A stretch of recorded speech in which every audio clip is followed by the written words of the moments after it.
नमस्कार दोस्तों।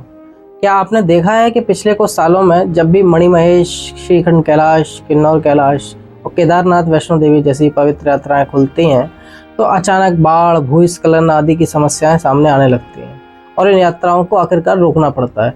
तो लोग पूछते हैं, क्या ये प्रकृति का कोप है? तो सच तो ये है कि प्रकृति का कोप नहीं है, बल्कि ये हमारे कर्मों का दुष्परिणाम है। पहला कारण ये है कि हम लोग प्रकृति का इतना अधिक दोहन कर रहे हैं। हम पहाड़ काट रहे हैं, चौड़ी चौड़ी सड़कें बना रहे हैं, सुरंगें बना रहे हैं, जंगल खत्म कर रहे हैं। जिन नदियों के किनारे कभी देवता पूजे जाते थे, अब वहीं कंक्रीट की दीवारें खड़ी कर दी गई हैं। जब पेड़, मिट्टी और जल का संतुलन बिगड़ जाता है तो नतीजा भूस्खलन और बाढ़ के रूप में ही निकलता है। दूसरा कारण है प्लास्टिक और कचरा। हर साल लाखों श्रद्धालु इन धामों पर जाते हैं और वहां पर बोतलें, खाने के पैकेट और गंदगी फैला देते हैं। कभी जो नदियां अमृत मानी जाती थी, आज उनमें प्लास्टिक की बोतलें और पॉलीथीन तैर रही हैं। सोचिए, क्या ऐसे जल को गंगा जल कह सकते हैं?